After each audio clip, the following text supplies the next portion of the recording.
આપણે આગળ વધીશું એમસીક્યુ તરફ. પહેલો એમસીક્યુ આપણો છે, ગુજરાતનો ભૌગોલિક વિસ્તાર કેટલો છે? ખૂબ જ આસાન એમસીક્યુ છે. તમે બધાએ તમારો એમસીક્યુ નોટ કરી લીધો હશે. આમાં આવશે 1,96,024 કિમી. પછી આગળ, વિસ્તારની દ્રષ્ટિએ ગુજરાતનો સૌથી મોટો જિલ્લો. આ પણ આસાન છે. જેમ જેમ એમસીક્યુ આગળ વધશે એમ તેનું લેવલ પણ વધતું જશે. આમાં તમે તમારો જવાબ નોટ કરી લીધો હશે. આમાં આવશે બી, કચ્છ. પછી આગળ, સાપુતારા પર્વતમાળા કયા જિલ્લામાં આવેલી છે? ઓપ્શન સી, ડાંગ જિલ્લામાં. પછી આગળ, કઈ નદી મધ્યપ્રદેશમાંથી નીકળી ખંભાતના આખાતને મળે છે? એ મહી, બી નર્મદા, સી તાપી, યા ત્રણેય. તમે તમારો જવાબ નોટ કરી લીધો છે. આમાં જવાબ આવશે એ ડી, ત્રણેય નદીઓ. આ ત્રણેય નદીઓ મધ્યપ્રદેશમાંથી નીકળે છે અને ખંભાતના આખાતને જઈને મળે છે. એના આગળના પાઠમાં આપણે વાત કરી હતી કુંવારિકા નદીઓની, જેમાં બનાસ, સરસ્વતી અને રૂપેણ આવતી હતી. તો હવે આગળ વધીશું. ગુજરાતની ઉત્તર સરહદે કઈ પર્વતમાળા આવેલી છે? ગુજરાતની ઉત્તર સરહદે કઈ પર્વતમાળા આવેલી છે? તમે તમારો જવાબ નોટ કરી લીધો છે. આમાં જવાબ આવશે સી, અરવલ્લી. પછી આગળ, બન્નીનો ઘાસિયો પ્રદેશ ક્યાં આવેલો છે? બન્નીનો ઘાસિયો પ્રદેશ ક્યાં આવેલો છે? તમે તમારો જવાબ નોટ કરી લીધો છે. આમાં જવાબ આવશે બી, કચ્છ. પછી આગળ, ઘેડ પ્રદેશ કયા બે સ્થળો વચ્ચે આવેલો છે? ઘેડ પ્રદેશ કયા બે સ્થળો વચ્ચે આવેલો છે? તો આમાં જવાબ આવશે એ નવી બંદરથી ચોરવાડા સુધી. નવી બંદરથી ચોરવાડા સુધી, જે માધવપુરમાં પણ ફેલાયેલો છે. પછી આગળ, કઈ નદી પર ઉકાઉ અને કાકરાપાળ યોજના આવેલી છે? કઈ નદી પર ઉકાઉ અને કાકરાપાળ યોજના આવેલી છે? તમે તમારો જવાબ નોટ કરી લીધો છે. આમાં આવશે સી, તાપી નદી. તાપી નદી પર આ બંને બંધ આવેલા છે. પછી આગળ, સહ્યાદ્રી પર્વતમાળાનું ગુજરાતમાં સૌથી ઊંચું શિખર કયું છે? અહીં વાત કરી છે સહ્યાદ્રી પર્વતમાળા. તો આમાં ઓપ્શન આવશે, તમે તમારો જવાબ નોટ કરી લીધો છે. આમાં ઓપ્શન આવશે બી, સાપુતારા. પછી આગળ, ગુજરાતના કયા જિલ્લામાં રેવા યાની નર્મદા અને ઔરંગા નદીઓ વહે છે? ખૂબ જ આસાન છે. તમે તમારો જવાબ નોટ કરી લીધો છે. આમાં જવાબ આવશે એ નર્મદા અને વલસાડ. પછી આગળ, સાબરમતી નદીનું ઉદ્ગમ સ્થાન કયા રાજ્યમાં થાય છે? તો આમાં જવાબ આવશે, તમે તમારો જવાબ નોટ કરી લીધો છે. આમાં જવાબ આવશે બી, રાજસ્થાન. પછી આગળ, ગુજરાતમાં સૌથી વધુ મેંગ્રોવ જંગલો ક્યાં આવેલા છે? સૌથી વધુ મેંગ્રોવ જંગલો ક્યાં આવેલા છે? આમાં જવાબ આવશે બી, કચ્છ. કચ્છમાં સૌથી વધારે મેંગ્રોવ જંગલો ફેલાયેલા છે. પછી આગળ, ગુજરાતના કયા જિલ્લામાં સૌથી ઓછી વનરાજી છે? સૌથી ઓછી વનરાજીનો મતલબ છે કે કમ ફોરેસ્ટ આવેલો છે. આમાં તમે તમારો જવાબ નોટ કરી લીધો છે. આમાં જવાબ આવશે એ આણંદ. પછી આગળ, શત્રુંજય પર્વત કયા જિલ્લામાં આવેલો છે? તમે તમારો જવાબ નોટ કરી લીધો છે. આમાં જવાબ આવશે બી, ભાવનગર. શત્રુંજય પર્વત ભાવનગર જિલ્લામાં આવેલો છે. પછી આગળ, તારંગાના ડુંગરો કઈ પર્વતમાળાનો ભાગ છે?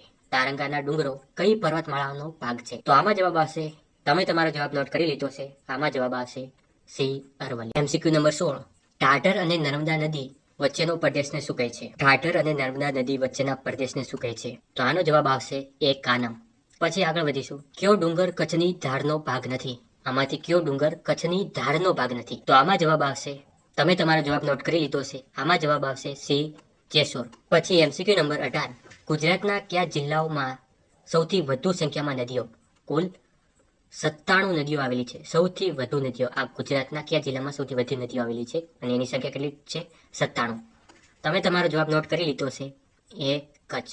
અને આ બધાને અનુલક્ષીને જ અમારી પીડીએફ બનાવવામાં આવી છે, કારણ કે કોઈ બી વિદ્યાર્થી 97 નદીઓને એકસાથે યાદ ન રાખી શકે. એટલે અમારી જે ફેકલ્ટી, અમારી જે ટીમે છે, એક્ઝામ લક્ષીને જ આ પીડીએફમાં નદીઓની ખાસિયત અને નદીઓ વિશે જણાવ્યું છે, અને ચિત્ર સાથે. જેટલા વિદ્યાર્થીઓ અફોર્ડ કરી શકે એટલા વિદ્યાર્થીઓને આ પીડીએફ ખૂબ જ ફાયદાકારક રહેશે. અને જે અફોર્ડ ન કરી શકતા હોય એ પણ એકવાર મેસેજ કરી લે. ગુજરાતનું કયું નેશનલ પાર્ક વિશ્વમાં એશિયાટિક સિંહોનું એકમાત્ર કુદરતી નિવાસસ્થાન છે? આ એકદમ આસાન પ્રશ્ન છે. તમે તમારો જવાબ નોટ કરી લીધો છે. આમાં જવાબ આવશે ડી, ગીર નેશનલ પાર્ક. પછી આગળ, કરંટ અફેરનો જે આ પ્રશ્ન છે, જાન્યુઆરી 2024માં જાહેર કરવામાં આવેલી ગુજરાતની 5મી અને કચ્છની પ્રથમ રામસર સાઇટ કઈ છે? તમે તમારો જવાબ નોટ કરી લીધો છે. આમાં જવાબ આવશે સી, સારી ઢંઢ. પછી આગળ, ગુજરાત ભારતનું એકમાત્ર એવું રાજ્ય છે જે કયા ખનિજનું સૌથી વધુ ઉત્પાદન કરે છે અને તેની પાસે દેશના 66% સંસાધનો છે? તમે તમારો જવાબ નોટ કરી લીધો છે. આમાં જવાબ આવશે ફ્લોરસ્પાર. પછી આગળ, ગુજરાતનું કયું શહેર વિશ્વામિત્રી નદીના કિનારે વસેલું છે, જ્યાં મગરની સંખ્યા વધુ જોવા મળે છે? Option A Surat, option B Vadodara, option C Bharuch, યા ઓપ્શન ડી અમદાવાદ. તમે તમારો જવાબ નોટ કરી લીધો છે. આમાં જવાબ આવશે બી, વડોદરા. પછી આગળ, કચ્છના નાના રણમાં કયું પ્રાણી તેના વિશ્વના એકમાત્ર કુદરતી આવાસમાં જોવા મળે છે? તમે તમારો જવાબ નોટ કરી લીધો હશે. આમાં જવાબ આવશે જંગલી ગધેડો યાની કે ઘુડખર. આગળ, દહેજ બંદર કયા ખાસ ઉદ્યોગો માટે કેમિકલ પોર્ટ તરીકે વિશ્વભરમાં જાણીતું છે? દહેજ બંદર શેના માટે જાણીતું છે?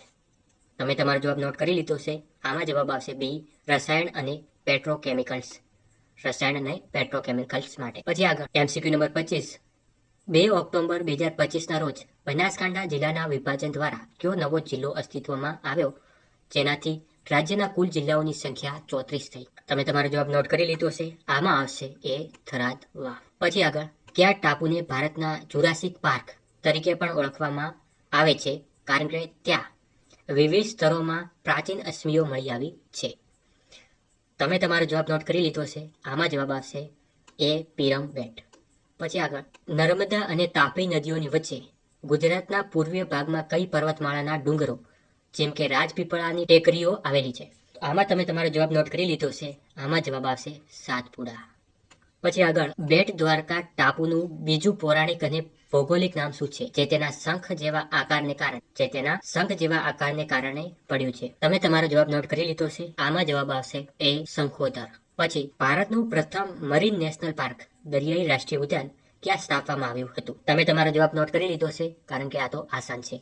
તો આમાં જવાબ આવશે એ જામનગર. હજુ પણ વિદ્યાર્થી મિત્રો કહું છું કે આ બધું જે અમારી પીડીએફમાં ખૂબ જ સરળ રીતે દર્શાવવામાં આવ્યું છે. જે વિદ્યાર્થીઓ ખરીદવા માંગે એ 10/4 પહેલા ખરીદશે તો તેમને માત્ર 49 રૂપિયામાં એ પીડીએફ મળી જશે. પછી આગળ લાસ્ટ એમસીક્યુ. સપ્ટેમ્બર 2025ના વહીવટી સુધારા મુજબ ગુજરાતમાં કુલ તાલુકાઓની સંખ્યા કેટલી થઈ છે? પહેલા તો એ જણાવો કે પહેલા તાલુકા કેટલા હતા? તો પહેલા તાલુકા હતા 252, પણ હવે એમની સંખ્યા વધીને નવા વહીવટી સુધારા દ્વારા એની સંખ્યા થઈ છે એ 265. તમારે 30માંથી કેટલા એમસીક્યુ સાચા પડ્યા કમેન્ટ્સમાં એકવાર જરૂર બતાવો. અને જે વિદ્યાર્થીઓ પીડીએફ ખરીદવા ઈચ્છે છે એ મેસેજ હાલ જ કરે.